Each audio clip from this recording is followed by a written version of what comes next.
اب میں آپ کو ایک حدیث سنانے چلا ہوں جس میں ایک عجیب نقشہ سامنے آتا ہے کہ یہ مہدی جب ظاہر ہوں گے تو کس طور سے ظاہر ہوں گے، ان کے ظہور کی کیفیت کیا ہوگی، کیف یظہر۔ یہ روایت ہے حضرت ام سلمہ سے رضی اللہ تعالی عنہا، حضور کی زوجہ محترمہ ہیں، فرماتی ہیں ام سلمہ عن النبی صلی اللہ علیہ وسلم قال یکون اختلاف عند موت خلیفۃ، موت خلیفۃ، حضور نے فرمایا ایک خلیفہ کی موت پر اختلاف واقع ہو جائے گا، خانہ جنگی ہو جائے گی۔ فَيَخْرُجُ رَجُلٌ مِّنْ أَهْلِ الْمَدِينَةِ حَارِبًا إِلَىٰ مکہ، پھر مدینے کے لوگوں میں سے ایک شخص نکلے گا، بھاگے گا اور جا کر پناہ لے گا اور چھپ جائے گا مکے میں۔ فَيَأْتِيهِ نَاسٌ مِّنْ أَهْلِ مکہ، پھر اس کے پاس آئیں گے اہل مکہ، مکہ کے لوگ، فَيُخْرِجُونَهُ، اور اسے نکالیں گے، جہاں وہ چھپے ہوئے ہوں گے وہاں سے نکالیں گے۔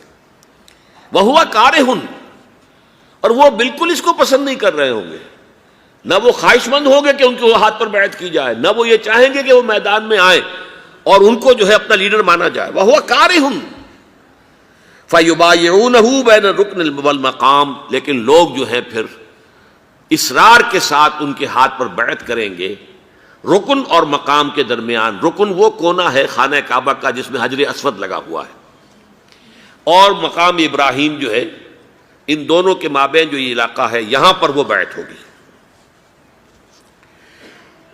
وَيُبْعَثُ إِلَيْهِ بَعْثٌ مِّنَ الشَّامِ، ان کے خلاف ایک لشکر بھیجا جائے گا شام سے۔ نہیں کہا جا سکتا کہ باسی حکومت اس وقت کی جو ہے اس کی طرف سے کوئی مسئلہ اس طرح کا اٹھ کھڑا ہو، اس لیے کہ ابھی تو بہرحال باسی حکومت وہاں ہے۔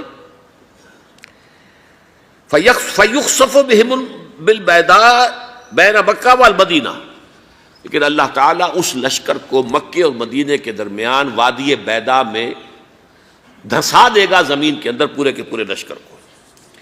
فَإِذَا رَأَى النَّاسُ ذَلِكَ، جب لوگ یہ دیکھیں گے کہ اتنی بڑی نشانی ظاہر ہو گئی، أَتَاهُ أَبْدَالُ الشَّامِ وَعَصَائِبٌ من العراق فَيُبَايِعُونَهُ، اب شام سے سارے کے سارے جو اولیاء اللہ ہیں وہ بھی آئیں گے، اور عراق سے جوق در جوق لوگ آئیں گے اور ان سے بیعت کریں گے۔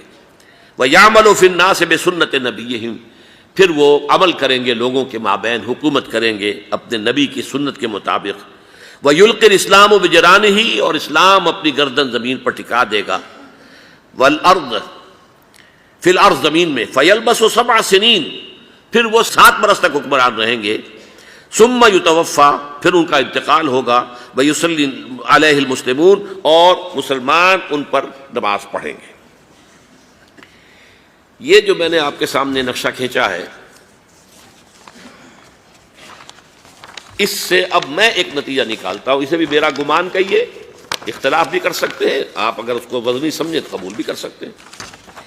وہ یہ ہے کہ میرے نزدیک ان کے ظہور کا وقت قریب ہے، اور اس کی تھوڑی سی بعد میں مجھے معلوم ہوا کہ جین ڈکسن غالباً نام ہے امریکن اس کا، جس نے یہ پیشن کوئی خبر دی تھی کہ 1962 میں عالم عرب میں ایک بچہ پیدا ہوا ہے کہ جو وہاں کا نقشہ بدل کر رکھ دے گا۔